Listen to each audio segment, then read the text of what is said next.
Good. Submanteal. Thank you, Holly. Now it's 7:40. It was meant to be an eye-catching poster campaign to tackle teenage pregnancy, but an NHS advert has been branded out of touch and sexist. Yeah, here it is. The ad shows an image of high heels and lipstick next to a dummy and asks, would you give up this, i.e. the heels, for this, the dummy? Yeah, Walsall Healthcare NHS Trust, which launched the campaign, has apologised for the advert but insists it's played an important role in combating teenage pregnancy. Well, let's talk more about this now with mum blogger Vicky Sarias and also advertising executive Nikki Unsworth. Thanks very much for joining us. Nikki, can I ask you, first of all, you're a person who knows a lot about how to make a good ad. What did you think when you saw this? Well, I think it's an admirable subject and they're trying to tackle it. They've said some of the right things, but probably in the wrong environment and almost certainly in the wrong way. I think advertising is all about changing behaviour. It's all about relating to the people that you're targeting. And I think there's some clumsy stereotyping gone on in this ad that's made it a topic of debate, if you like. Advertising is also about getting attention, though, isn't it? And they've certainly got that. I just wonder whether that was actually the end game to make us discuss it in programmes like this. Yeah, and I think that's a great point, and it is about grabbing attention. And the other thing to say, to be fair to them, is public sector advertising is normally small budget, and they have to stand out, and it's a very cluttered market. I think the problem here is that the attention is around the execution and not around the topic, and the topic is about contraception for youngsters. What we're talking about is how it's been executed. So I think if it had made us talk about contraception, that might have been more successful. Well, let's talk to Vicky as well, because, you know, you blog a lot about being a parent and you obviously talk to lots of other parents about this as well. What was your take on it? I mean, I was shocked, like a lot of people. There's clumsy stereotypes there, and it perpetuates this very limited view of parenting and of mothers particularly. I know that the one targeted to men wasn't much better, to young guys.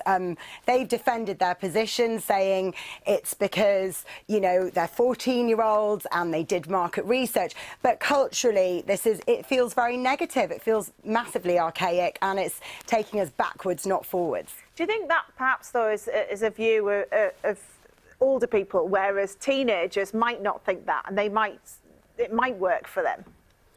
Potentially, but I think that it's dangerous stereotyping. It's saying that it's mutually exclusive to like tech, to like lipstick, to like heels, going on the ads for the boys and the girls, and to have a baby. And actually, I don't think that's positive. And meanwhile, we're seeing these in the public domain anyway. So people in their 20s, 30s, 40s plus who are having babies are also being fed this story that you are become identity-less when you have a baby. It's pretty dangerous, and it's a tad like we're going back to the 40s and 50s. Nikki, do you agree with the point Steph made that, you know, we're not the target audience here, that maybe we don't kind of understand the relevance and maybe this does hit home? Yeah, I think, again, it's a great point, and one of the things we have to do really well is understand target audience of the world that they're living in, the other sorts of brands that are talking to them. I mean, when I knew I was coming to talk to you about it, I tested it on a few young friends, and the problem with this is that it doesn't actually resonate, so they don't relate to the image, so they don't actually then go on to read the sort of final point about the contraception. So, you know, we may not be target audience, but I don't believe that necessarily is tackling the issue for that audience. And you're just seeing now, this is the other ad that was designed, presumably, for teenage boys, they're saying. That's what Walsall Healthcare Trust have said about this. I mean, the language there as well. I mean, would they have done a focus group with teenagers or anything? Well, it's interesting, isn't it? I mean, you would tend to think that one small focus group would probably have flagged up a few of these issues. And, I mean, I do admire that they've got out there with a campaign and a topic that's really, really important, but it does make you feel that one focus group would have flagged that. The language feels a little bit clumsy, a little bit patronising. A little bit condescending. I mean, the one thing you would say is a positive to all this is that this is like one massive focus group now, so if they're looking to adapt the campaign for next year, then they've had lots of input to help lead them down a better track, I would say. But it doesn't feel like language that those youngsters would be using, for sure. Yeah, interesting. And Vicky, just on that point as well, you know, how would you have done it if you were creating an ad like this? Oh my gosh, you're putting me on the spot here. I definitely wouldn't have used these very sort of banal stereotypes. I mean, if you look at 14-year-old girls, they like tech as well. So to me, that felt very sexist in itself.